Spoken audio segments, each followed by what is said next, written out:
beginning of reforms, as rightly we have entitled this workshop, the reforms of Raja Ram Mohan Rai, the father of Indian Renaissance. He led this reform.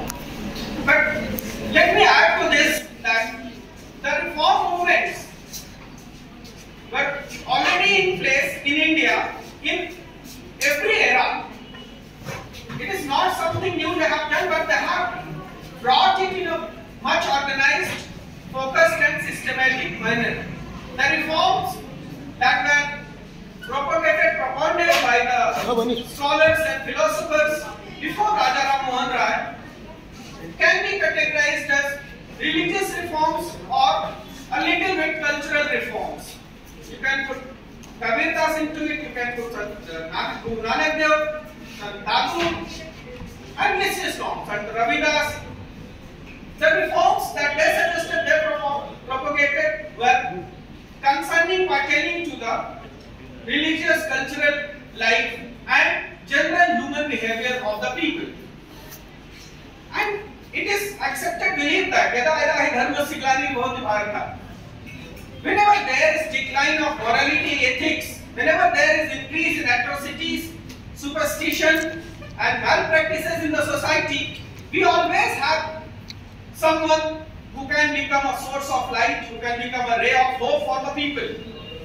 And Raja Ram Mohan Rai was one among them, and he was supported by equally capable men like Ishwar Chandra Vidyasagar, Swami Dayananda Saraswati, who later on started his own reform movement. So now here I would like to categorize the reform movements after 17th century in India into two categories. One is reformist and second is revivalist. Brahmo Samaj movement started by Raja Ram Mohan Rai, Prathna Samaj movement which was started in Maharashtra, and Aligarh movement. These were the reformist movements aiming at social reforms, educational reforms, cultural reforms and fighting the dogmas, stigmas and superstitions in the society. And some reforms like revivalist, Arya Samaj, Vedon ki or chalo. They were revivalists, they revived some ancient culture, values, knowledge, thoughts, philosophies that was glorious, that must be followed and practiced by the society in order to become a just society, in order to become a society where male and female, where no ooch neech, where there is no discrimination on any humanitarian grounds exist. Next please. So this is the way, and the factors that gave rise to the reform in post 17th century. First of all, presence of colonial government on the soil. It worked in two ways, negative as well as positive. Positive, you can say that at least the people who could not raise their voice during monarchies, during Mughal Empire or during the, because they are living in some kingdom, some king's dictate prevails, they cannot raise their voice. Hence, British government became a source of support for them. Actually, British government neutralized the forces that would suppress the reformist voices. In this way, British regime was positive. Negative in this way that it was also against the British domination. Britishers dominating Indian culture, trying to destroy Indian values, Indian society. Remember, the invaders, pre-British invaders coming from Middle East or Europe, they destroyed the places of worship and places of cultures and values of India, but the British destroyed Indian minds. British destroyed the core philosophy of India. British tried to destroy Indian mind rather than destroying Indian institutions. You can call it Indian temples. Religious and social ills. In post-Vedic era, lot of religious and social ills started sprouting, emerging in Indian society.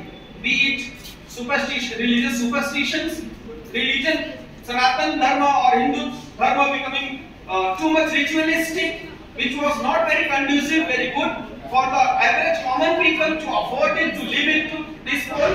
Caste system was another social ill that has ensued in Indian society, that began in Indian society. And moreover, the position of women during Vedic era, the position of woman was equal or predominant. It was matriarchy or matrilineal society started getting converted into patrilineal or patriarchal society. So this patriarchal domination, patriarchal hegemony has taken away all the rights from women, and enforced all the duties upon them. सारे अधिकार लेकर सारी जिम्मेदारियां लगभग उन पर लादी जाने लगी. Women become the source of your family's dignity and honor. Women become a source of service for your family. Women become a source of looking after your relatives, your society, your social values. The violation of rules, morals, and ethics by men were not a crime as compared to the violation of crime, ethics, morality, and rules by the woman. Their violation was seen and looked into a greater perspective. An intolerant approach emerged against women. Now, another reason was increasing education and awareness across the world, not just in India. You can say Renaissance and Reformation movements in Europe, which led to enlightenment. In India also, the enlightenment movement that was led by saints and sages. Again, I named them, right from Sant Jnaneshwar to Sant Tukaram, Kabir Das, Nanak, Chokha Mela. A long list exists out there. So their ideas gave power to human mind to think in a different way. Because see, society flows with the current. Hardly there exist people who try to rise against this current and fight to certain ills. Otherwise, everyone wants a comfortable life in society. No one wants confrontation in their day-to-day life. Now, this totalitarian and discriminatory Mughal regime, it was also a reason, a cause for provoking reform movements in India. Because Mughals followed a different religious value, different social system, different social setup that was enforced upon Indian women in two ways. One, if you are part of that cult, that faith, you have to follow those things as it is the part of the religious value. Two, if you are not, you will be a victim of that faith. You will be victimized, marginalized, or somehow your rights wouldn't be granted to you. Next please. So this is how society was emerging. Society was living a life of success. The main questions that were raised during reform movements, the killing of female infants as girl child was not welcomed, it has a reason. Social as well as political as well as economic reason to it. Social reason, with the arrival of invaders in Indian society, women become it was not just the lands that were battlefield for the Indians. Woman and her body was also made a battlefield for the people, for the Indian society. Brutalities against women, kidnapping, rapes, enslaving her had started in Indian society. And to protect people, you cannot fight political might, and what an individual can do. If I am an ordinary person and the king of my state is doing something against taking away my mother, my sister, my daughter, what can I do? Can I fight thousands of soldiers? No. What will I do? I will try to hide the woman in my family. That's how the Parda system, that's how this Sati system. I am not saying Sati system started during 17th century. It existed, but it was amongst handful of royals, handful of people in the society. Not amongst the common people. But common people started following this system to save their honor and dignity. So, the practice of polygamy prevailed in different parts of the country. Again, polygamy existed in ancient India also, but it had a different context. Whenever you are reading a text, please do not undermine the context. Otherwise, things can become manipulative. You can be exaggerative, or you can undermine the reality of the situation. So we need to read text and context of each and every reform movements, each and everything that was done. And here, spread of education and increased awareness of across the world. As I said, from late 19th century, a lot of Indians received Western education. They learned about Western values. They were exposed to concepts like liberty, justice, equality, fraternity that emerged through French Revolution, American Revolution, the Enlightenment in Europe. So if they were insisting upon these ideas, practicing of these values in their homeland, some of the people, including Raja Ram Mohan Rai, who could learn about these values, they also tried to infuse it, not impose it. Pre-17th century, reforms were imposed by the politicians, by the rulers. But these reformers like Raja Ram Mohan Rai, Jyotirao Phule, Savitribai Phule, they tried to infuse the reform, that confronting in a reformist way. Next please. So these are the main questions.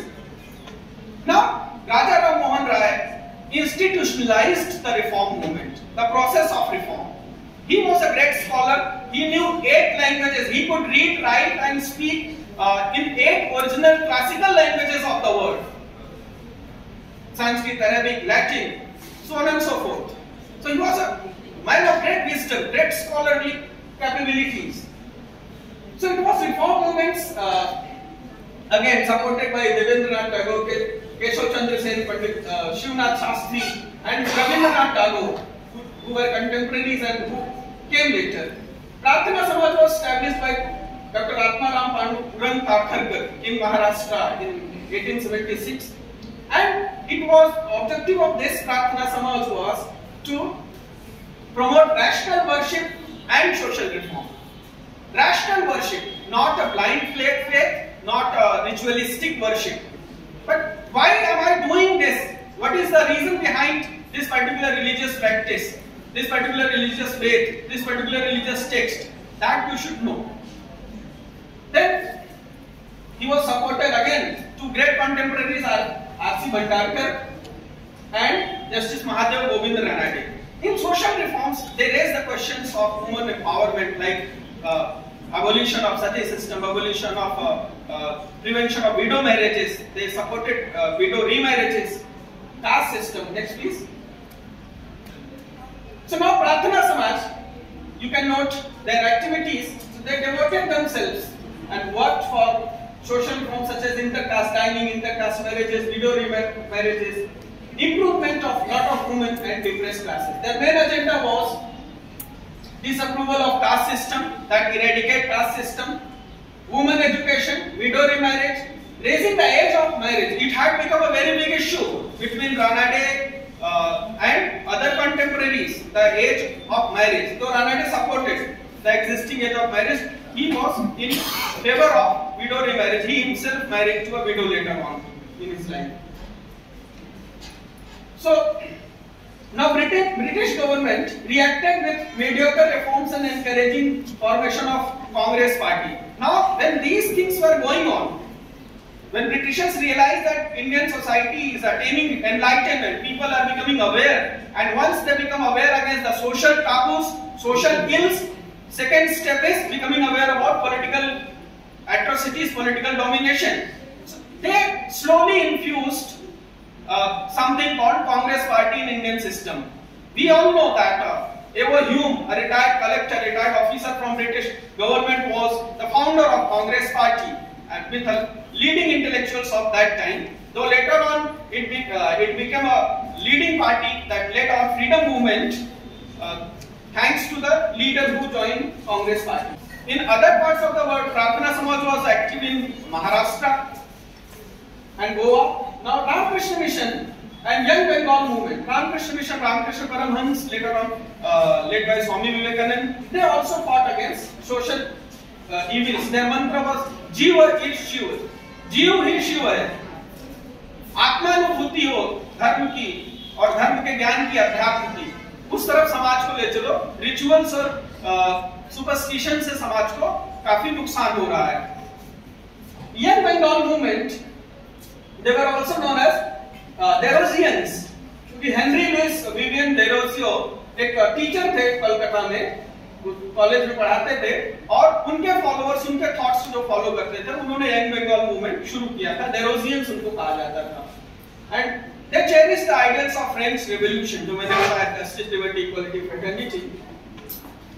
So, and they supported women's right and so they were an ideal couple in Indian society.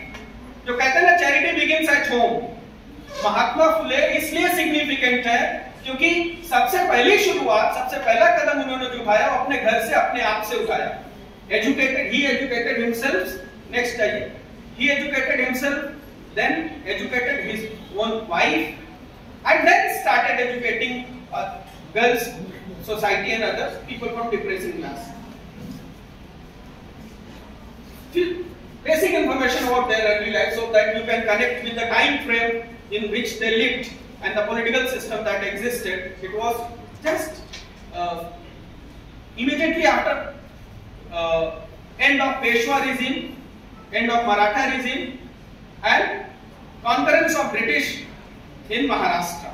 1820 में मराठाओं का राज्य खत्म हो गया, ब्रिटिशों का पूरी तरह से कंट्रोल हो गया वहां पर, और वो समय था जिसमें महात्मा फुले ने अपने काम शुरू किए. इमेजिन करिए अगर 50 साल पहले और महात्मा फुले रहे होते तब सिचुएशन अलग होती, या और 50 साल बाद आए होते तो शायद वो कांग्रेस के लीडर होते. तो ये तो एक लॉजिकल स्पेकुलेशन है, उसमें नहीं जाना है, बट एक इमेजिन करें टाइम फ्रेम का अपना इंपॉर्टेंस होता है. 1840, at the time when child marriage was common, Savitribai Phule was also married. They opposed child marriage. They जाति जड़ते तरस करते, मराठी में ऐसा कहा जाता है. जिसको जलता है ना, वो जलन का एहसास उसी को हो सकता है सबसे ज्यादा. तो वो उन्होंने वो सहन किया, तो चाइल्ड मैरिज का विक्टिम वो भी बने. वो समाज की उस समय की व्यवस्था थी और इसलिए उन्होंने तय किया. They decided to fight against this system and end child marriages. So Jyotirao Phule was a magnificent personality, a leading intellectual, missionary, Scottish missionary school में पढ़े हुए व्यक्ति थे, and a prolific writer जिन्होंने 9 से ज्यादा ग्रंथों की रचना की. पोवाड़े लिखे शिवाजी महाराज पर, गुलामगिरी जैसी पुस्तक की रचना की, नाटक जिन्होंने लिखा नवरत्न नाटक, और he was a successful businessman, born in a middle class family. जो फ्लोरिस्ट थे, फूलों का बिजनेस करते थे, मंदिर पर फूलों का उनका दिया जाता था चढ़ावा. उनके ग्रैंडफादर पेशवास के यहाँ पर काम करते थे, अच्छे फ्लोरिस्ट थे. उनको पेशवास ने 30 एकड़ लैंड जमीन पुणे के आसपास दी थी, उसमें उनका अच्छा बिजनेस चलता था. खाती पीते middle class family Jyotirao Phule के समय तक वो हो गए थे. But Jyotirao Phule had to leave everything because he chose social reform. He chose to fight against child remarriage, child marriage, widow remarriage. He chose to fight against the upper caste Brahmins domination and discriminatory attitude. जो कल भी जिक्र किया गया था कि बारात में अपने मित्र के जाते हैं एक, और वहां पर वो भी क्योंकि ठीक ठाक ऐसे थे, कपड़े पहन के बारात में आगे आगे चल रहे हैं, तो वहां पर जो अपर कास्ट ब्राह्मण और मराठास थे, they pushed him back. You are from Shudra caste, you are Amali, you cannot walk with us. How dare you walk with the groom? तो उसका अच्छा दोस्त था, शादी में बुलाया, वो साथ में चल रहा था. It was a turning point for Mahatma Jyotirao Phule. He spoke to his father. Father advised, बेटा जाने की जरूरत ही क्या थी? You shouldn't have been there. महिला सशक्तिकरण का विकास. He decided to fight this caste evil. महिला सशक्तिकरण साथ ही साथ he decided to educate his own wife. Savitribai Phule को खुद से भी पहले से इंटरेस्ट था पढ़ने में, महिला सशक्तिकरण, और अलग-अलग वर्जन्स उस पे आते हैं. कुछ पुस्तकें पढ़ने की चोरी छिपे कोशिश करती थी, घर वाले डिस्करेज करते थे. उस समय की बात छोड़ दी. जब born in उत्तर प्रदेश, जहाँ के कल्चर के बारे में थोड़ी सी अवेयरनेस मुझे है, तो बहुत ज्यादा वहाँ में रहा नहीं, बट मैंने देखा है कि मेरी माँ, मेरी ग्रैंडमदर से मैंने देखा है, सुना है उनसे इन बातों के बारे में. जब भी पूछो कि लड़कियों को क्या सीखना चाहिए, चूल्हा चौका सीखो, घर संभालना सीखो, सिलाई बुनाई सीखो, जो आपको काम आने वाला है. डेवलपमेंट भी लिख सकते हैं, ये पढ़ाई करके कलेक्टर बनना है. This type of charges, this type of ideas prevailed that discouraged education of women, enrollment of women in the schools. So Jyotirao Phule's ideology was liberty, enlightenment and socialism. He was inclined towards socialist ideas, socialist thoughts, जो कि Europe में उसमें बहुत prevalent हो गया था. चाहे वो फेबियन सोशलिज्म से आया होगा, उसके बाद मार्क्सिस्ट सोशलिज्म से आया होगा, ज्योतिबा और फुले। बट उनके ऊपर सबसे ज्यादा इंपैक्ट जिस चीज का था, it was of a book and a writer Thomas pen, जिनकी बुक उन्होंने राइट ऑफ मैन पढ़ी और देन ही रियलाइज्ड कि अगर पेन कहता है सब all are born equal and in the eyes of God everyone is equal, hence everyone should enjoy equal right, equal privilege, तो फिर डिस्क्रिमिनेशन क्यों? ये सवाल उनके मन में आना शुरू हुआ और इसी के चलते आगे बढ़ाइए प्लीज, उन्होंने डिसाइड किया कि I have to fight against the evil. सबसे पहले उन्होंने कुछ लिखना शुरू किया, पत्रिकाओं में लेख लिखना, भाषण देना, लोगों से बातचीत करना शुरू किया, एक राइटर के रूप में, एक फिलोसोफर के रूप में। दूसरा पार्ट उनका, Phule became a member of Pune municipal corporation, तो वो एक active social worker, political activist भी थे। साथ ही साथ आप ये जान लो, बहुत कम लोगों को मालूम है, महात्मा फुले उस समय के सबसे बड़े सिविल कॉन्ट्रैक्टर थे। He was one of the biggest civil contractor in India, जिन्होंने बड़े बड़े डैम बनाए ब्रिटिशों के। Chhatrapati Shivaji Maharaj terminus CST building जो मुंबई में विक्टोरिया टर्मिनस, उसका कॉन्ट्रैक्ट का काम उनका था। He was a labor reformer also। सबसे पहली लेबर यूनियन अगर इंडिया में स्टैब्लिश हुई तो नारायण मेघ जी लोखंडे ने की, वो ज्योतिराव फुले के ही शिष्य थे, उनकी ही कंपनी में काम करते थे। तो वो एक ऐसे मालिक थे, ऐसे ओनर थे, ऐसे कॉन्ट्रैक्टर थे जिन्होंने अपने मजदूरों को ऑपरेस नहीं किया, बल्कि मजदूरों का ऑपरेशन करके आवाज उठाई और ऑर्गेनाइज करने के लिए उन्होंने मिल मजदूरों की यूनियन मुंबई में नारायण मेघ जी लोखंडे के थ्रू 1891 में स्टैब्लिश करवाई। सो वो एक रिफॉर्मर के साथ साथ ऑर्गेनाइजर भी थे। एंड एजुकेशन में अब हम जाते हैं। After educating his own wife, he established the first school for the girls. उसके पहले भी गर्ल्स के स्कूल 1835 में भी पुणे में ही ब्रिटिश गवर्नमेंट ने एस्टैब्लिश किया था, बट वहां पर फिल्टर पॉलिसी थी। फिल्टर पॉलिसी के बारे में आप पढ़िएगा, बड़ी इंटरेस्टिंग तरीके से ब्रिटिश डिस्क्रिमिनेट करते थे, किस तरह से एक ऐसा रास्ता बनाया जाए कि सोशल रेजिस्टेंस ना हो, पुणे के ब्राह्मणों का रेजिस्टेंस ना हो, तो वहां पर अपर कास्ट की लड़कियों को वॉलंटरी है कि आप आओ या नहीं आओ, क्योंकि पुणे के ब्राह्मण एडमेंट थे कि हम लड़कियों को पढ़ने नहीं देंगे अपने। ये और जो सच है, मैं स्वयं, मेरा जन्म एक ब्राह्मण के परिवार में हुआ है, समाज की जो सच्चाइयां नहीं उसे हमें स्वीकार करना होगा, तभी उससे हल कर पाएंगे। सच्चाइयों को पीठ दिखा के कभी हम समाज को सुधार नहीं सकते। ज्योतिराव फुले ने वैसे प्रश्न उठाए, तो बट सभी के लिए ओपन स्कूल, चाहे किसी भी जाति, किसी भी धर्म की हो। महात्मा फुले ने सबसे पहले महिलाओं के लिए 1848 में पुणे में बनाया स्कूल, सावित्रीबाई फुले को पढ़ाया और उनको उस स्कूल की टीचर, पहली टीचर बनाया, पहली मुख्य अध्यापिका वहां पर बनी। She was supported by her friend Fatima Sheikh, जो एक और बड़े महाराष्ट्र के सोशल रिफॉर्मर थे, शाहिद अमर शेख, उनकी पत्नी भी थी और एक दूसरे राइटर और रिफॉर्मर की बेटी थी फातिमा शेख। उन्होंने उन्हें काफी सपोर्ट किया। आगे जाते हैं, तो ये तो स्कूल है। स्कूल के थ्रू उन्होंने 18 स्कूल धीरे धीरे पुणे में बनाए।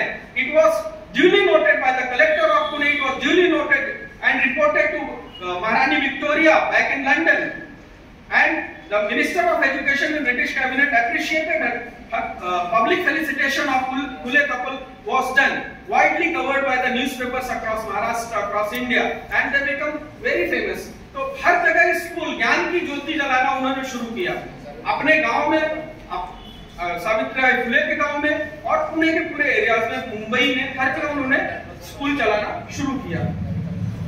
सोशल रिफॉर्म में आगे उन्होंने विडोज की जो एक बड़ी चैलेंजिंग चीज थी, उनको टॉन्सर किया जाता था पुणे में, उनके हेड शेव कर दिए जाते थे। They were not supposed to wear colored cloth or use ornament, jewelry or participate in the rituals, festivals or auspicious occasions। आप विडो हो गई तो आपका एक साइड में नमक भात खा के पड़े रहना है, ये लाइफ थी। Phule opposed this, Savitribai Phule opposed this. उन्होंने वहां बार्बर्स को देखे, सॉल्यूशन ओरिएंटेड हमेशा उन्होंने काम किया, सिर्फ प्रोपेगेंडा करना उनका काम नहीं था। जैसे दुष्यंत कुमार की भाषा में कहें सिर्फ हंगामा खड़ा करना मेरा मकसद नहीं यार, मेरी कोशिश ये है ये कि सूरत बदलनी चाहिए। तो महात्मा फुले ने सूरत बदलने वाली कोशिश की, वो काम किया। और वहां के जो बार्बर्स थे पुणे के, मुंबई के, he met them, he requested them कि आप इसमें पार्टिसिपेट करना बंद कर दो। बार्बर्स ने स्ट्राइक किया कि हम विडो वीमेन का हेड शेव नहीं करेंगे। उस तरह उन्होंने फेंक दिए। और ये इतना आसान नहीं था। गांव में किस तरह से लठैत खड़े हो जाते हैं, पीट के रख देते हैं, घरों से निकाल देते हैं कोई सोशल रिचुअल ना मानने की वजह से, वो यहां भी हुआ। और पुणे में ये और ज्यादा डेंजरस था, क्योंकि ऐसा माना जाता पुणे और कोंकण के ब्राह्मणों को लगता था सारी पृथ्वी उन्हीं की है। ऐसा सावित्रीबाई फुले ने अपने एक लेख में जिक्र भी किया है।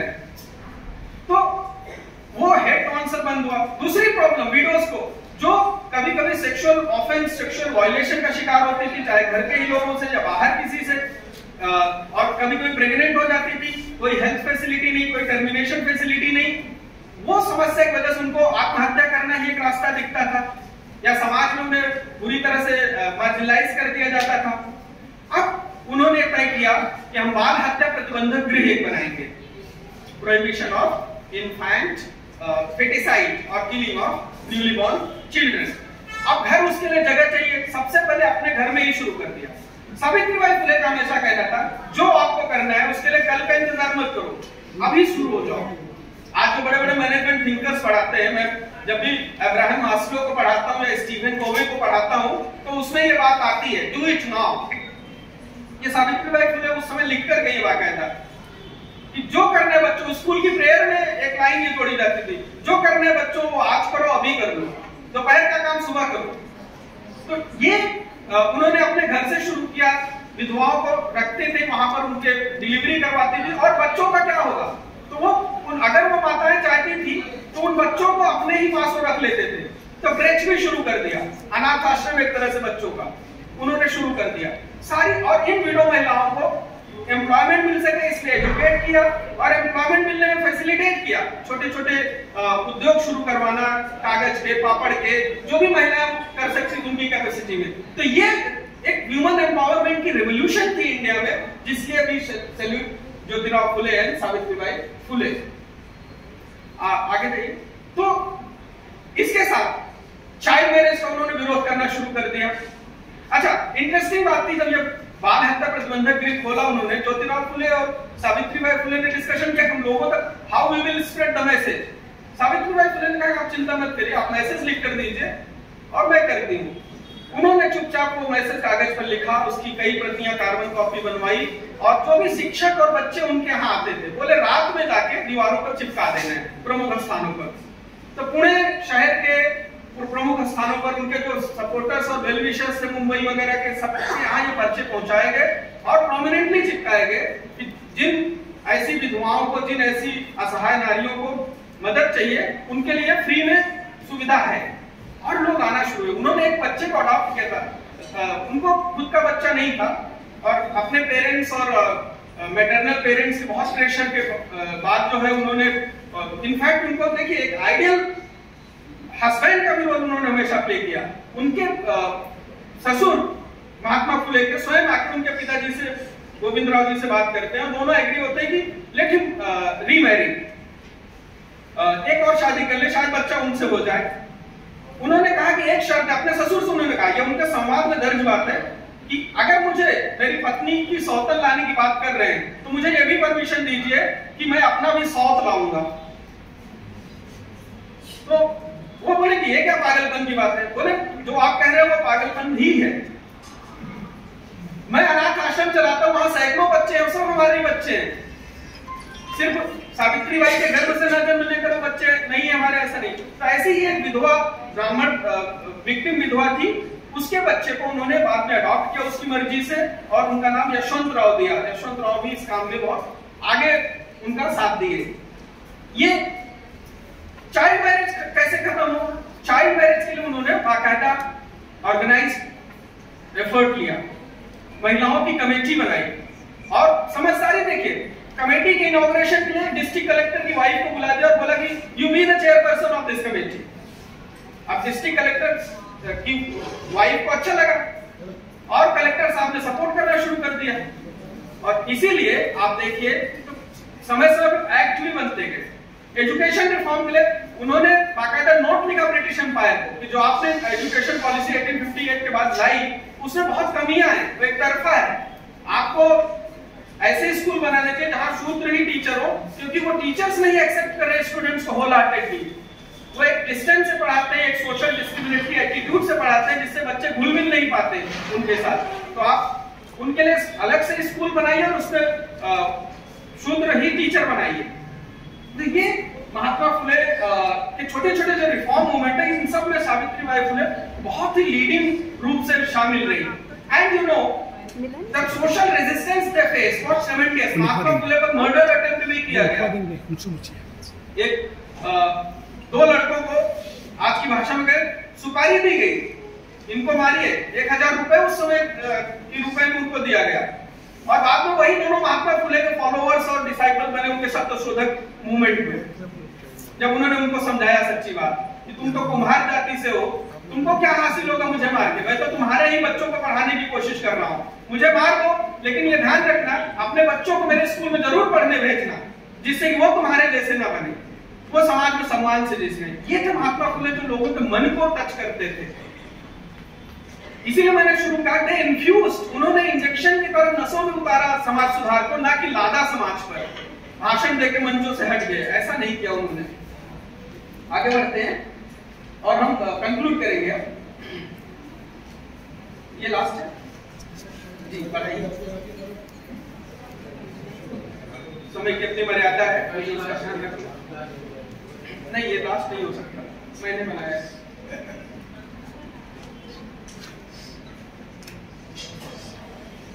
स्क्रॉल डाउन करिए। हाँ, तो Satyashodhak Samaj, the truth Sikar society, Satyashodhak Samaj में उन्होंने पूरे कई नियम बनाए, शादी ब्याह के नियम बनाए कि ओवर रिचुअलिस्टिक नहीं होना, शादी ब्याह में होने वाले खर्च को हमें बच्चों की पढ़ाई लिखाई में खर्च करना है, अपने घर के लिए भलाई के लिए खर्च करना है, बच्चे को समाज को दान करना है, उनकी पढ़ाई के लिए, बच्चों की पढ़ाई के लिए दान करना है। ये उनका मेन एम था। आगे जाते हैं, फटाफट हम कंक्लूड करेंगे।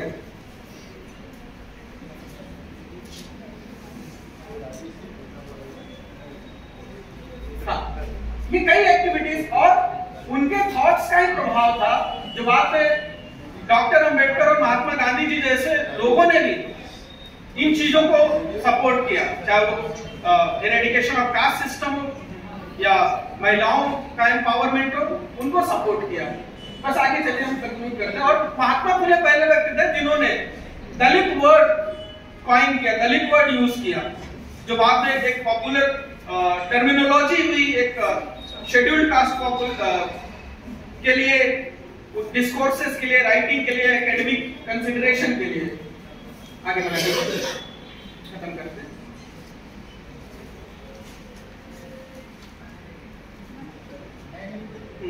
आगे बढ़ाइए, मैंने इन सब पर बात कर ली है।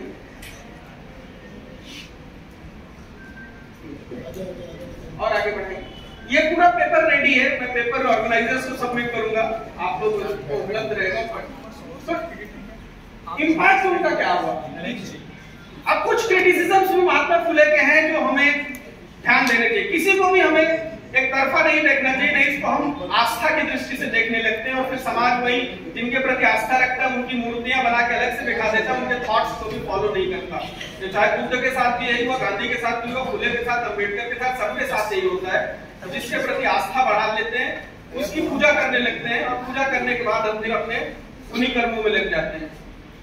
सबसे पहले एक तो में प्रो ब्रिटिश होने का एलिगेशन लगाया जाता है, क्योंकि he never supported freedom movement throughout his career. Rather, he would say Britishers are the blessings of God to India.